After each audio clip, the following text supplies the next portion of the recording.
தமிழக வெற்றி கழகம் கொடி லான்ச் பண்ணியிருக்காங்க, ப்ளஸ் ஆந்தமும் லான்ச் பண்ணியிருக்காங்க. பார்த்தீங்களா? இந்த மாதிரியான விலங்குகளோ பறவைகளோ மிருகங்களோ பயன்படுத்தக்கூடாதுன்னு தேர்தல் ஆணையத்தில் ஒரு சட்டம் இருக்குது. அது கூட இவங்க தெரியாமல் அதை பயன்படுத்திருக்கிறாங்க. இப்போ அதை எடுக்கிறதுக்கான சூழ்நிலை வந்துருச்சு இப்போ. ஸோ இதுக்கு முன்னாடியே அப்பா கூட நிறைய சலசலப்புகள் இருந்ததா நிறைய தகவல்கள் வந்தது. ஸோ அதுக்கெல்லாம் இது முற்றுப்புள்ளியாக இருக்குமா? இல்லை, முற்றுப்புள்ளி இல்லையா, இதில் தான் ஸ்டார்ட் ஆகுது. நீங்கள் அந்த மேடையிலே அவங்க ஏற்றி அவங்கள ஒரு கான்வென்ட் பண்ணியிருக்கணுமா இல்லையா? Okay sir. எஸ்ஏசிங்கிற ஒருத்தர் இல்லைன்னா நீங்கள் விஜயே கிடையாது. அவருடைய மொத்த உழைப்பையும் போட்டிருக்காரு, மொத்த முதலீடையும் போட்டிருக்காரு, எத்தனையோ அவமானங்களே அவர் தான் இருக்கிறார். ஏன்னா விஜய் சார் இப்போ ரிலீஸ் ஆயிருக்க வாழை கூடவே கொட்டுக்காளி இதுக்கான ப்ரொமோஷன்ஸ் வந்துட்டு பெருசாக இருக்குது. இது மாரி செல்வராஜை கூப்பிட்டு நீங்கள் படம் போட்டிங்கன்னா அன்றைக்கி பாலா வருவார், அன்றைக்கி அத்தனை டேரக்டர்ஸும் வருவாங்க. ஒரு புது டேரக்டர் புது முயற்சியில் நீங்கள் படம் பண்ணி நீங்கள் போய் கூப்பிட்றப்ப அவங்க எப்படி வருவாங்க? அப்போ நீங்கள் என்ன தான் ப்ரொமோஷன் பண்ணாலும் கண்டென்ட்டும் கொஞ்சம் இருக்கணும். சிவகார்த்திகேயன் எவ்வளோ பெரிய ஸ்டார், இந்த பக்கம் மாரி செல்வராஜ் 3-4 படங்கள் பண்ணி வெற்றி கொடுத்தவர் தான் வரும். ஸோ இந்த மாதிரி பீப்புள் ப்ரொமோட் பண்ணாதான் இந்த மாதிரி ஸ்மால் பட்ஜெட் குட் கண்டென்ட் ஃபிலிம்ஸ்லாம் வெளியே தெரியுமா? பார்த்து நம்ம வந்து ஒரு 5 பாட்டு 4 ஃபைட்டு ஒரு ஆக்ஷனு ஒரு பஞ்ச் டைலாக்கு ஒரு ட்ரக் மாஃபியா இப்படின்னு பார்த்து ரொம்ப ட்ரை ஆகி போயிருக்க நேரத்தில் கொட்டுக்காளி எடுத்துக்கிட்டிங்கன்னா ஒரு ட்ராவல் தான் ஒரு கதையை. இங்கேருந்து கிளம்பி இங்கே போகிறாங்கங்கிறது ஒன்றுமே இருக்காது. அந்த ட்ராவல்ன்றதா ஒரு கதை. இது வந்து இப்போ நம்ம நிறையா வந்து வேர்ல்டு மூவிஸ் பார்க்க ஆரம்பிச்சிட்டாங்க தமிழில்.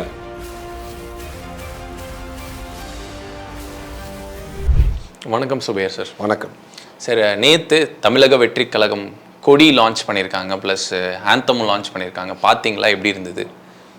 கொடி வந்து பார்த்தோன்னே இந்த ஐஜேகேன்னு ஒரு கட்சி இருக்குது தமிழ்நாட்டில், அந்த கட்சியுடைய ரிசம்பிள் தான் நிறையா இருந்தது.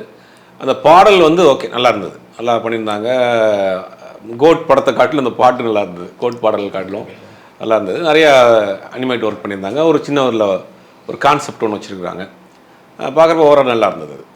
Okay sir. அந்த பாடல்லே வந்துட்டு ஒரு ஷார்ட்டில் தளபதி விஜய் நடுவில் நிற்கிறாரு, இந்த பக்கம் எம்ஜிஆர், இந்த பக்கம் காமராஜர். இவங்க தான் ஃபாலோ பண்ண போகிறாரா இல்லை எப்படி? இல்லை, அந்த பாட்டிலே ஒரு 3 எழுத்து மீண்டும் ஒலிக்கும் அப்படிங்கிறாரு. எம்ஜிஆருங்கிற ஒரு 3 எழுத்து மீண்டும் ஒலிக்க போகுது. அப்போ எம்ஜிஆர் மாதிரி தான் நான் வர்றேன் அப்படின்னு சினிமாவிலேருந்து வரக்கூடிய எல்லாருக்கும் எம்ஜிஆர் தான் வந்து ரோல் மாடலாக எடுத்துக்கிறாங்க. அதில் ஜெயிச்சத ஆட்கள் பார்த்தா ரொம்ப ரொம்ப கம்மி. எம்ஜிஆரை தவிர சினிமாவில் வந்து பெரிய ஒரு உச்சத்துக்கு விஜயகாந்த் தவிர பெருசாக போகலை. Okay sir. அந்த வரிசையில் இவரும் எம்ஜிஆரை ரோல் மாடலாக எடுத்துகிட்டு இறங்கியிருக்கிறாரு. இப்போ எம்ஜிஆரை வந்து அரசியல் கட்சிகளும் எடுத்துக்கிறாங்க, மற்ற அரசியல் கட்சிகளும். இப்போ விஜயும் அதை எடுத்துருக்கிறாரு. இப்போ சார், அந்த கொடியில் வாகை மலர், யானை, இந்த மாதிரி பண்டைய தமிழர்கள் அந்த போர்க்காலத்தில் யூஸ் பண்ண அந்த மாதிரி விஷயங்கள்லாம் நிறைய மென்ஷன் பண்ணியிருக்காங்க. அதுக்கான காரணம் இல்லை, முதல்ல இந்த கொடிகளில் வந்து இந்த மாதிரியான விலங்குகளோ பறவைகளோ மிருகங்களோ பயன்படுத்தக்கூடாதுன்னு தேர்தல் ஆணையத்தில் ஒரு சட்டம் இருக்குது. அது கூட இவங்க தெரியாமல் அதை பயன்படுத்திருக்கிறாங்க. இப்போ அதை எடுக்கிறதுக்கான சூழ்நிலை வந்துருச்சு இப்போ. Okay sir. ஆமாம், அந்த மாதிரி கொடிகளில் வந்து பயன்படுத்தக்கூடாதுன்னு ஒரு இது இருக்குது. ரெண்டாவது, இந்த யானைங்கிறது வந்து யூபியில் உத்தரப்பிரதேசத்தில் பகுஜன் சமாஜ் கட்சி வந்து கிட்டத்தட்ட ரொம்ப காலமாக அந்த யானை சின்னத்தில் போட்டு அந்த மாநிலத்தில் பல முறை ஆட்சியை பிடித்திருக்குது. Okay sir. இப்போ 2003 எலெக்ஷன் கமிஷன் ஒரு அறிக்கை ஒன்று கொடுத்துருக்குறாங்க. சிக்கிம், அசாம் இந்த 2 மாநிலத்தை தவிர வேறு எந்த மாநிலத்திலும் யானை சின்னத்தை பயன்படுத்தக்கூடாதுன்னு. இப்போ இதெல்லாம் ஒரு பேசிக், ஒரு கட்சி ஆரம்பிக்கிறப்ப அடிப்படையில் உள்ள விஷயம். இது கூட அவங்களுக்கு ஒன்றும் விளங்கிக்கிற முடியல, புரிஞ்சுக்கிற முடியல. அதே மாதிரி நிறையா பட்டி கோட் பண்ணி பேசுகிறாங்க. அந்த யானை வந்து ஆப்பிரிக்கன் யானை, இந்த வாகை மலர் இது வாகை மலரே கிடையாது, அந்த வகையை சேர்ந்த ஒரு மலர் அப்படிங்கிற மாதிரி நிறையா பேசுகிறாங்க. அந்த கொடியை வச்சு நிறையா சர்ச்சைகள். அந்த ஒரு 27-28 ஸ்டார்ஸ் இருக்குது, 28 ஸ்டார்ஸ் இருக்குது. அந்த ஸ்டார்ஸ் எதுக்கு வச்சுருக்குறாங்க? அவரோட அந்த 28ங்கிறது வந்து அவருடைய நியூமராலிக்கு ராசியான நம்பர் என்னன்னு தெரில. அமெரிக்கன் ஃப்ளாகில் ஒரு 50 ஸ்டார் இருக்கும். Okay sir. அதுக்கு என்ன ரீசன்னா 50 ஸ்டேட் இருக்குது அமெரிக்காவில், 50 ஸ்டேட். அது சேர்ந்து தான் யுனைடெட் ஸ்டேட் ஆஃப் அமெரிக்கா. அப்போ அந்த 50 ஸ்டேட்டை குறிக்கிற மாதிரி தான் அந்த அமெரிக்கன் ஃப்ளாகில் ஸ்டார் இருக்கும். ஒருவேளை அது மாதிரி இது ஏதாவது ஒரு இந்தியாவில் 28 ஸ்டேட்ஸ் இருக்குது, அந்த மாதிரி அதை மென்ஷன் பண்ணி வச்சுருக்கோம். ஆனால் அதுலேயுமே 23 பச்சை நட்சத்திரங்கள், 5 ஸ்கை ப்ளூவில் இருக்குது. இல்லை, பச்சை மஞ்சள் எல்லாம் ஒவ்வொரு கலருக்கும் இன்னைக்கு ஒரு ஜாதிய ரீதியான மத ரீதியான ஒரு கோட் இருக்கு இல்லையா? அதை எல்லாத்தையும் காம்ப்ரமைஸ் பண்ணுறதுக்காக வச்சிருக்காரு போல. அந்த 28 ஸ்டேட்டுங்கிறது அதை மென்ஷன் பண்ணி வச்சிருப்பார் போல. அந்த நிகழ்ச்சியில் முக்கியமாக பார்த்தா தளபதி விஜய் வந்துட்டு எமோஷனல் ஆகிற மாதிரியான காட்சிகளும் இருந்தது. கூடவே ஜெனரல் செக்ரட்டரி ஆனந்த் அவர்களும் அழுகுற மாதிரியான காட்சிகள் இருந்தது. இது எப்படி பார்க்குறீங்க? இல்லை, புஷி ஆனந்த் வந்து அந்த அழுகின விஷயம் சமீப காலமாக அதை வந்து ரொம்ப ட்ரோலாக கூட பண்ணிகிட்டு இருக்கிறாங்க சோஷியல் மீடியாவில். விஜய் வந்து அவர் ரொம்ப நாள் ஒரு ஆசைப்பட்ட ஒரு விஷயம் இன்னைக்கு கொடி அப்படிங்கிறது, அதை வந்து இன்ட்ரடியூஸ் பண்ணியிருக்காரு. அதில் ஒரு சின்ன ஒரு ஆனந்த கண்ணீர் தான், அது அவ்வளோதான். ப்ளஸ் அம்மா அப்பாவும் அந்த ஈவெண்ட்டில் பார்ட்டிசிபேட் பண்ணியிருக்காங்க. ஸோ இதுக்கு முன்னாடியே அப்பா கூட நிறைய சலசலப்புகள் இருந்ததா நிறைய தகவல்கள் வந்தது. ஸோ அதுக்கெல்லாம் இது முற்றுப்புள்ளியாக இருக்குமா? இல்லை, முற்றுப்புள்ளி இல்லையா, இதில் தான் ஸ்டார்ட் ஆகுது. நீங்கள் அந்த மேடையிலே அவங்க ஏற்றி அவங்கள ஒரு ஹானர் பண்ணியிருக்கணுமா இல்லையா? Okay sir. எஸ்ஏசிங்கிற ஒரு துறையில் இல்லைன்னா நீங்கள் விஜயே கிடையாது. அப்படிங்கும்போது அவங்கள வந்து நீங்கள் ஒரு ஒரு அந்த எல்லாரோட உட்கார வைக்க ரோலில் உட்கார வச்சுக்கிங்க. அப்புறம் வந்து அப்பா அம்மாவுக்கு தேங்க்ஸ் சொல்கிறாரு. அப்பா அம்மாவுக்கு தேங்க்ஸ் சொல்லணும், அவங்க தானே எல்லாமே. அப்படிங்கும்போது அதெல்லாம் அவங்க இதாக பார்க்க. அப்புறம் 2-3 வீடியோஸ்லாம் கூட வந்துச்சு. அவங்க அம்மா வந்து பின்னாடி வருவாங்க, இவர் அப்படி கண்டுக்கிறாங்க போயிட்டுருக்கிறாரு அப்படிங்கிற மாதிரி. அவரை எஸ்எஸ்சியை வந்து அங்கே நீங்கள் மேடையில் ஏற்றி அன்றைக்கி வந்து ஒரு ஹானர் பண்ணியிருக்கணும். என்ன தான் குடும்பத்தில் 1000 ப்ராப்ளம் இருந்தால் கூட இன்றைக்கி விஜயை உருவாக்குனதில், விஜயை வந்து இந்த அளவுக்கு கொண்டு வந்து நிப்பாட்டினதில் அவர் இல்லைன்னா நடந்திருக்காது. இன்றைக்கி அவ்வளோ ஸ்ட்ரகிள். அவருடைய மொத்த உழைப்பையும் போட்டிருக்காரு, மொத்த முதலீடையும் போட்டிருக்காரு, எத்தனையோ அவமானங்களே அவர் தான் இருக்கிறார். ஏன்னா விஜயை இன்ட்ரடியூஸ் பண்ணுறப்போ நிறைய அவருக்கு நெகட்டிவ் கமெண்ட்ஸ், அது எல்லாத்தையும் தாங்கி திருப்பி அவர் உருவாக்கி ஒரு படம் எடுக்கிறாரு. அந்த படம் பெருசாக போகல, அது ஏகப்பட்ட நெகட்டிவ் கமெண்ட்ஸ், நெகட்டிவ் ரிவ்யூஸ் வருது. அடுத்த படம் விஜயகாந்த் வச்சு பண்ணுறாரு. அடுத்த படம் இன்னொரு படம் கமர்ஷியலாக ஒரு கிளாமர் படம் பண்ணுறாரு பையனுக்காக. தன்னுடைய இவர் பெரிய புரட்சி இயக்குனர் அப்படிங்கிற அந்த கேட்டகரிலாம் விட்டுட்டு வந்து பையனுக்காக ஒரு படம் பண்ணுறாரு. இப்படி தன்னுடைய இமேஜ், தன்னுடைய பொருளாதாரம் எல்லாத்தையும் ரிஸ்க் எடுத்து நீங்கள் விஜய் உருவாக்கியிருக்காருன்னா அது ஒரு பெரிய விஷயம். அப்பா பையனுக்கு ஏதோ சம் ப்ராப்ளம் இருக்குது. அந்த நேரத்தில் இன்றைக்கி விஜய் இந்த உயரத்தில் நிற்கிறாருன்னா அதுக்கு முக்கிய காரணம் எஸ்ஐசி தான். அதை அங்கே அந்த ஸ்டேஜில் அவர் ஹார்ன் பண்ணியிருக்கணும். Okay sir. சார், கோட் எவ்வளோ ஸ்க்ரீன்ஸில் ரிலீஸ் ஆகுது? கிராண்ட் ரிலீஸ் இருக்குமா கோட்? இப்போ வரைக்கும் 650 ஸ்க்ரீன் ஃபைனல் பண்ணியிருக்கிறாங்கன்ற மாதிரி ஒரு தகவல். தமிழ்நாட்டில் மட்டும் அது இன்க்ரீஸ் ஆகும் அப்படின்றாங்க. என்னென்னா ஒரு ரெக்கார்ட் ஒன்று பண்ணலான்னு ஒரு பிளான் பண்ணியிருக்காங்க. அதாவது ஒரு 3 நாள் வந்து தமிழ்நாட்டில் இருக்க எல்லா தியேட்டர்ஸ்லையும் கோட் மட்டும் போகிற மாதிரி ஒரு பேச்சுவார்த்தை நடத்திட்டு இருக்காங்க. அது மேபி அது வர்றதுக்கு வாய்ப்புகள் அதிகம். வாய்ப்பு அதிகம். ப்ளஸ் நார்த் இந்தியாவில் இந்த வாட்டி ஹிந்தி மல்டிப்ளெக்ஸ்லாம் எதிர்பார்க்கலாங்களா?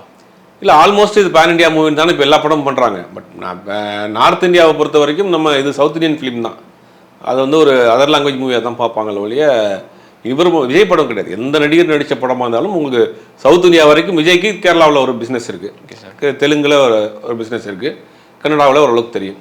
அதை தாண்டி நீங்கள் போகிறப்ப அது வந்து எந்த நடிகராக இருந்தாலும் சரி, தமிழ்நாட்டிலேருந்து போகிறா இருந்தாலும் அது வந்து ஒரு அதர் லாங்குவேஜ் ஆர்டிஸ்ட் படம், அவ்வளோதான். Okay sir. ஸோ நேபாளில் ரைட்ஸ் 1 கோடிக்கு விற்றுருக்காங்க. ஸோ அது எப்படி பார்க்குறீங்க? நேபாளில் ஆல்மோஸ்ட் ஹிந்தி படம் தான் நாங்கள் போகுது, ஹிந்தி படம் போகுது.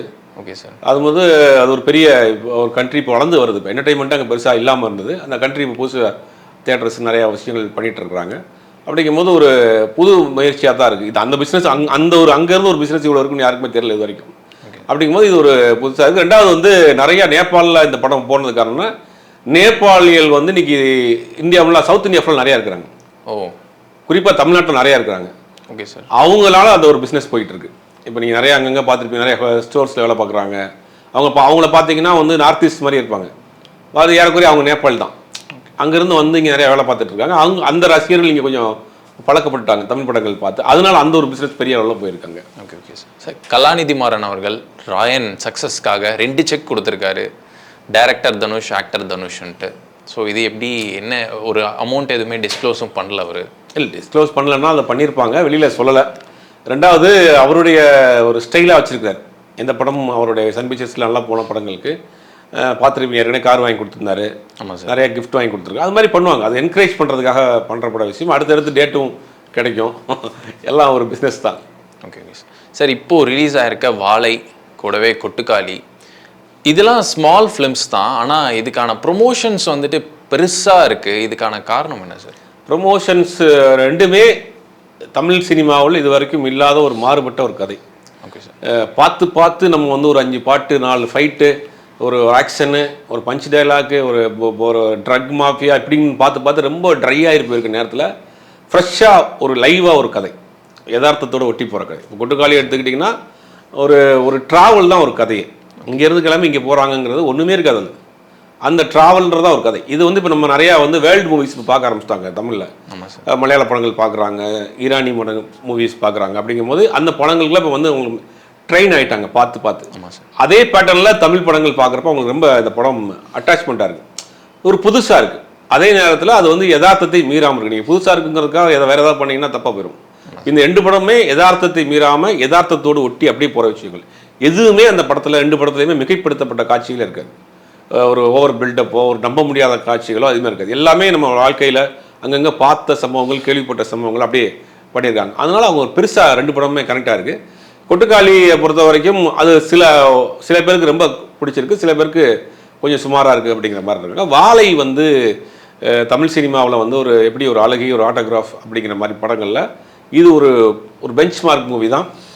மாரி செல்வராஜ் வந்து மீண்டும் ஒரு முறை ஒரு பெரிய சைன் பண்ணியிருக்கிறாரு தமிழ் சினிமாவில். இது தமிழ் சினிமாவுக்கு ஒரு மறக்க முடியாத ஒரு படமாக இருக்கும் இது. சரி, இன்னொரு கேள்வி. இதில் சிவகார்த்திகேயன் எவ்வளோ பெரிய ஸ்டார், இந்த பக்கம் மாரி செல்வராஜ் 3-4 படங்கள் பண்ணி வெற்றி கொடுத்தவர் தான் வரும். ஸோ இந்த மாதிரி பீப்புள் ப்ரொமோட் பண்ணாதான் இந்த மாதிரி ஸ்மால் பட்ஜெட் குட் கண்டென்ட் ஃபிலிம்ஸ்லாம் வெளியே தெரியுமா? அதுவும் ஒரு காரணம்.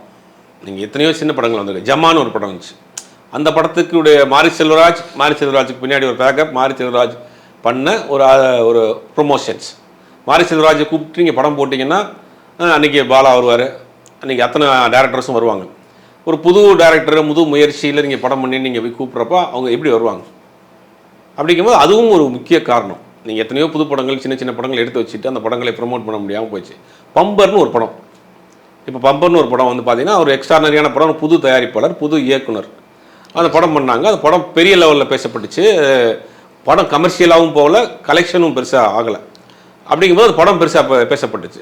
ஆனால் அந்த டேரக்டருக்கு, அந்த தயாரிப்பாளர் வந்து அடுத்தடுத்து படங்கள் பண்ணுறதுக்கு தயங்குறாரு. ஏன்னா அந்த படத்துக்கு ப்ரொமோஷன் இல்லை. எப்போ தேட்டரில் வந்துச்சு, எப்போ போச்சுன்னு தெரியாது. ஆனால் நிறைய ஃபெஸ்டிவல்ஸ்க்கு அந்த படம் போயிட்டு இருக்கு. ஆனால் அந்த டேரக்டருக்கு அந்த படத்தை பார்த்து இப்போ அடுத்த படம் கமிட் ஆயிடுச்சு. ஓகே சார், அருள்நிதிக்கு அந்த படம் பண்ணுறாரு, அடுத்த படம் பண்ணுறாரு. அந்த படத்தை இந்த மாதிரியான ஒரு ப்ரொமோஷன்ஸ் ஆரம்பத்தில் கொடுத்துருந்தாங்கன்னா, இந்த மாதிரி நிறைய படங்கள், நான் சொல்கிறது ஒரு சாம்பிள் தான், இந்த மாதிரி நிறைய சின்ன படங்களுக்கு ப்ரொமோஷன் இல்லை. இப்போ மாரி செல்வராஜ் மாதிரியான ஒரு பேனர்னால அந்த படத்துக்கு ஈஸியாக ப்ரொமோட் ஆயிடுச்சு. வாழையே வந்து நீங்கள் இந்த ஒரு 3-4 நாளாக பார்த்தீங்கன்னா சோஷியல் மீடியாவில் ஃபுல் ப்ரொமோஷன். எல்லா பெரிய டேரக்டர்ஸும், பெரிய ரைட்டர்ஸு, சோஷியல் மீடியாவில் ஆக்டிவாக இருக்கக்கூடிய ஆட்கள் எல்லாருமே அந்த படத்தை பற்றி ப்ரொமோட் பண்ணி எல்லாருமே நேற்றுலாம் நீங்கள் இன்றைக்கி நைட்டு வந்து தேட்டர் ஃபுல்லு.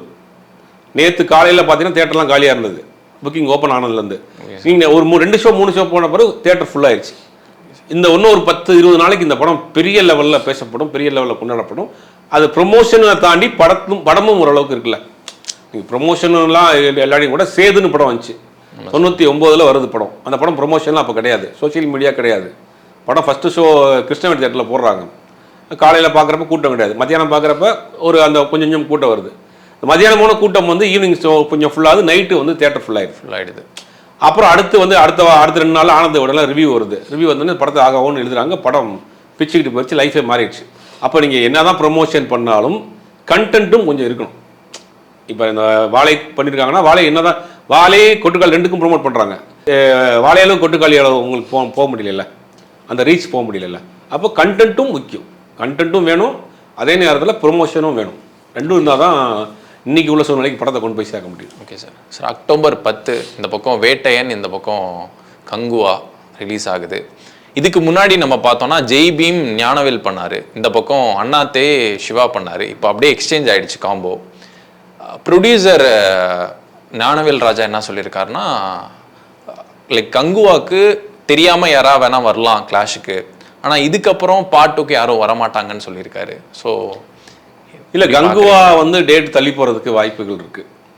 ஏன்னா வந்து வேட்டையன் வந்து ஆல்மோஸ்ட் அவங்க பிளான் பண்ணிட்டு இருக்கிறாங்க. Okay sir. ப்ரீவியஸாக ஆரம்பித்த படம் வந்து கங்குவா தான். ஆனால் வந்து இவங்க திடீர்னு வந்ததுனால அதே ப்ரொடியூசர் தான் ஏற்கனவே சொல்லியிருப்பார், நாங்கள் அப்படி ஒரு வேட்டையன் மாதிரியான ஒரு படம் கிளாஸ் ஆரம்பிச்சு நாங்கள் வந்து டேட் தள்ளி போடுவோம் அப்படின்னு. இப்போ ஒன்றும் கிடையாது, ஒரு 10 நாள் இந்த முன்னாடியோ 10 நாள் பின்னாடியோ தள்ளி போட்டால் போதும், வேறு ஒன்றும் பெருசாக வராது. கிளாஸ் ஆகிறதுக்கு இவங்க ரசிகர்கள் பெருசாக எதிர்பார்த்துட்டு இருக்காங்க. கிளாஸ் ஆயிரும் 2 ஒரே நேரத்தில் வந்து அந்த மாதிரி 2 வேலையும் ஒரே நேரத்தில் பண்ண மாட்டாங்க. அன்றைக்குள்ள சுச்சுவேஷன் வேறு, அன்றைக்கி கொரோனா டைம் அதுன்னு அன்றைக்குள்ள சுச்சுவேஷன் வேறு, இன்றைக்கி சுச்சுவேஷன்ஸ்க்கு அது பண்ண மாட்டாங்க.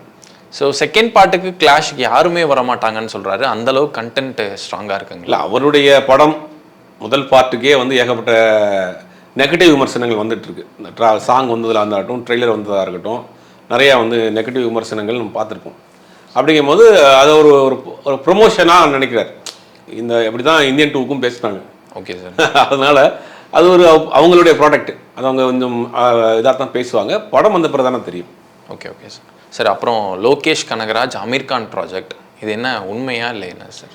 லோகேஷ் கனகராஜ் அமீர் கான் ப்ராஜெக்ட் கூலி போயிட்டு இருக்கு. இப்போ கூலி முடித்தவொடனே கைதி 2 பண்ணுறாரு. Okay sir. கைதி 2 பண்ணிட்டு அடுத்து அமீர் கான் பண்ணுறாரு. ஆனால் எப்போ என்ன கதை எப்படின்னு ஒன்றும் ஃபைனலைஸ் ஆகலை. ஓகே. 2 பேரும் ஒரு மீட்டிங் நடந்திருக்கு, அது மட்டும்தான் உண்மை. மீதி எதுவுமே எல்லாமே கதை ஃபிக்ஸ் பண்ணிட்டாங்க. அங்கே நடிக்கிறாரு, இவர் நடிக்கிறாரு, ஷாருக் கான் நடிக்கிறாரு, அதோட சேர்ந்து தமிழ்நாட்டிலேருந்து இவர் நடிக்கிறாருன்றாங்க. எல்லாம் கமல்ஹாசன் இது கேமியோ பண்ணுறாரு, எதுவுமே கிடையாது. 2 பேரும் மீட் பண்ணியிருக்காங்க, படம் பண்ண சொல்லி கேட்டிருக்கிறாரு. ஓகே சார், எனக்கு இந்த லைனப் இருக்குது. இம்மீடியட்டாக கூலி முடிஞ்சவொடனே கைதி 2 பண்ணுறாரு. அதுக்கு உண்டான வேலை போயிட்டுருக்கு. நெக்ஸ்ட் இயர் மேபி கடைசியில் நவம்பர் டிசம்பரில் அமீர் கான் ப்ராஜெக்ட் ஸ்டார்ட் பண்ணுறதுக்கு வாய்ப்பு இருக்குது. ஸோ நெக்ஸ்ட் அட்லி மாதிரி 1000 crore 2000 crores எதிர்பார்க்கலாங்களா? கண்டிப்பாக. இப்போ இங்கே அந்த ஹிந்தி படம்னாலே உங்களுக்கு அந்த பட்ஜெட் தானே. ஹிந்தி படம் மினிமம் 1000 crore. ஏன் அந்தளவுக்கு பிஸ்னஸும் இருக்குது. அப்படிங்கிறதுனால அதை அவங்க டார்கெட் பண்ணி தான் போவாங்க. இப்போ ஒரு பெரிய நல்ல விஷயமா பார்க்கணும், தமிழ்லேருந்து போகக்கூடிய டேரக்டர்ஸ் அங்கே பெருசாக கொண்டாடுறாங்க, வரவேற்கிறாங்க, பெரிய சம்பளம் கொடுக்குறாங்க, ஷேர் கொடுக்குறாங்க. படத்தில் ஷேர்லாம் இப்போ அட்லாம் ஷேர் தான் வாங்குறாரு. ஒரு ஒரு குறிப்பிட்ட அளவு சம்பளம் ப்ளஸ் வந்து அதில் எனக்கு இன்கமில் ஏதாவது ஒரு ஷேர் கொடுத்துருங்கன்றாரு. ஏறக்குறைய அதே ஃபார்மெட்டில் தான் லொகேஷன் பண்ண. ஸோ கொட்டுக்காளி முழுக்க முழுக்க லைவ் சவுண்ட்லேயே பண்ணியிருக்காங்க. ஸோ வரக்கூடிய அடுத்த நெக்ஸ்ட் ஜென்ரேஷன் டேரக்டர்ஸுக்கு இது ஒரு பெரிய ஹோப்பாக இருக்குமா இந்த மாதிரி படங்கள்? கண்டிப்பாக இருக்கும். ஏன்னா கூழாங்கல்னு ஒரு படம் பண்ணுறாரு, வெறும் 9 லட்ச ரூபாயில் பண்ணப்பட்ட படம். 9 லட்சம் தான், வெறும் 9 லட்ச ரூபா. ஃபெஸ்டிவலில் மட்டும் 35 லட்ச ரூபா கலெக்ட் பண்ணி கொடுத்து படம், ஃபெஸ்டிவலில் மட்டும். அப்படி ஒரு ப்ராஜெக்ட், ஒரு இருக்கிற சேர்ந்த ஃப்ரெண்ட்ஸ்லாம் சேர்ந்து ஒரு ஷார்ட் ஃபிலிம் மாதிரி பண்ணப்பட்ட படம் தான் அது. அது இன்றைக்கி இவ்வளோ பெரிய இன்டர்நேஷனல் லெவலில் நிறையா ஃபெஸ்டிவல் போச்சு, நிறையா பேர் வாங்கி கொடுத்து அடுத்தடுத்த ப்ராஜெக்ட்ஸ் வந்துருச்சு. இது என்னன்னா புதுசாக சினிமாவை ட்ரை பண்ணுறவங்களுக்கு ஒரு நம்பிக்கை கொடுத்துருக்கு. ஓகே, நம்மள்ட்ட ஒரு நல்ல கண்டென்ட் இருந்ததுன்னா படம் பண்ணலாம், அதை எப்படி வந்தாலும் நம்ம ப்ரொமோட் பண்ணிக்கலாம் அப்படிங்கிற ஒரு நம்பிக்கை வந்திருக்கு. தமிழ் சினிமாவினுடைய ஆடியன்ஸோடைய மனநிலையும் மாறி இருக்கு. சினிமா பார்க்கக்கூடிய ஆடியன்ஸோடைய மனநிலை மாறி இருக்கு. எம்ஜிஆர், சிவாஜி, ரஜினி, கமல், இன்னைக்கு சிம்பு, தனுஷ் தாண்டி இன்னைக்கு எல்லாமே மாறிடுச்சு. இப்போ உங்களுக்கு கதை சொல்லக்கூடிய விதம், நடிக்கக்கூடிய விதம். முந்தையெல்லாம் பார்த்தீங்கன்னா ஒரு காலத்தில் செந்தமிழில் பேசி நடிச்சிருந்தாங்க, அப்புறம் கலோக்கியெல்லாம் வந்துச்சு. இப்போ எல்லாம் டைலாக்லாம் நீங்கள் அவ்வளோ பேசவே முடியாது. ஒரு க்ளோஸ்அப்பில் நீங்கள் ஒரு 5 நிமிஷத்துக்கு மேலே 5 நிமிஷம் ஒரு 50 செகண்டுக்கு மேலே நீங்கள் டைலாக் பேசினாலே அது போர் ஆயிரும், கிரிஞ்ச் ஆயிரும். அப்படிங்கும்போது எக்ஸ்பிரஷன் நீங்கள் ரொம்ப ஃபீல் பண்ணி அழுது உடம்பெல்லாம் குளிக்கலாம் நீங்கள் பண்ண முடியாது.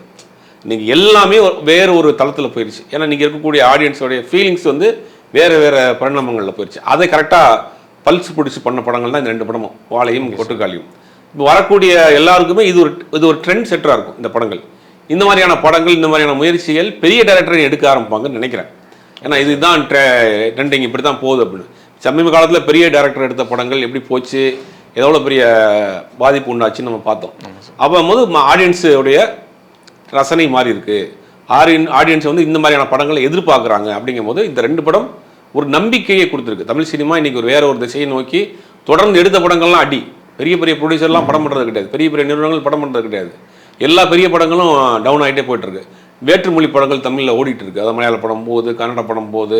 கன்னட படங்கள்லாம் தமிழ்நாட்டில் பெருசாக போகாது, கன்னட படங்கள் ஓடுது. அப்படிங்கும் போது இதெல்லாம் வந்து இந்த 2 படங்கள் வந்து ஒரு நம்பிக்கையை கொடுத்துருக்கு தமிழ் சினிமாவில். ஒரு சரி ரைட் ஓகே, அடுத்த ஒரு ஜெனரேஷன் உள்ள வருது, புதிய நம்பிக்கை இருக்குது, புது அட்டெம்ப்ட் பண்ணலாம் அப்படிங்கிற ஒரு நம்பிக்கை வந்திருக்கு. இதே மாதிரியான விஷயங்கள் தொடர்ந்து புது விஷயங்கள் ட்ரை பண்ணால் ஒன்றும் ஆரோக்கியமாக இருக்கும். சரி, இன்னொன்று இந்த சின்ன படங்கள்லாம் வந்துட்டு இப்போது நம்ம சவுத் ஆடியன்ஸ் இல்லை ஓவராலாக இந்தியாவே எடுத்துக்கிட்டாலும் இந்த கமர்ஷியல் ரீதியாகவே பாக்ஸ் ஆஃபீஸில் பார்த்து பழகிட்டோம். ஆனால் ஃபாரின்லலாம் சின்ன கண்டென்ட்டே வந்துட்டு பெரிய பாக்ஸ் ஆஃபீஸ் கலெக்ட் பண்ணும். ஸோ இந்த மாதிரி வாழை, இந்த மாதிரி கொட்டுக்காளி படங்கள் வந்துட்டு ஃப்யூச்சரில் ஒரு 4 வருஷமோ 5 வருஷமோ கழித்து இந்த மாதிரியான கேட்டகரிக்குள்ளே என்ட்ரு ஆகுங்களா? கண்டிப்பாக ஆகும். உங்களுக்கு இப்போ இந்த சரியான வச்சுருனே கூழாங்கல் வந்து தேட்டருக்குலாம் அவங்களுக்கு பெரிய கலெக்ஷன் கொடுக்காட்டியும் கூட வேறு இன்னைக்கு வந்து பிஸ்னஸ் வந்து வேறு பிளாட்ஃபார்ம் நிறையாச்சு. ஓகே, தேட்டரிக்கல் மட்டும் கிடையாது, தேட்டர் மட்டும் கிடையாது, இன்றைக்கி பிளாட்ஃபார்ம் ஓடிடி ஆயிடுச்சு. நீங்கள் சொன்ன மாதிரி நேபாளெலாம் பிஸ்னஸ் ஆகிட்டு இருக்கு, சைனாவில் பிஸ்னஸ் ஆகிட்டு இருக்கு. தமிழ் படங்கள் பிளாட்ஃபார்ம் நிறையா இருக்குது. இன்றைக்கி ஒரு படம் வந்து இங்கே கொண்டு போய் நீங்கள் சேர்க்குறது, பிஸ்னஸ் பண்ணுறதுக்கு நிறையா பிளாட்ஃபார்ம்ஸ் இருக்குது. அப்படிங்கும் போது இந்த மாதிரி விஷயங்கள் தைரியமாக அட்டன் பண்ணலாம். ஒரு சின்ன பட்ஜெட்டில் நல்லா கண்டென்ட் உள்ள படங்களை பண்ணிட்டீங்கன்னா அதை கொண்டு போய் பிஸ்னஸ் பண்ணுறதுக்கு இன்றைக்கி வேறு தளங்கள் நிறையா இருக்குது. அப்படிங்கும்போது ஒரு புதுசாக ஒரு நம்பிக்கை தானே. நேர்காணலில் கலந்துக்கிட்டது ரொம்ப நன்றி சார்.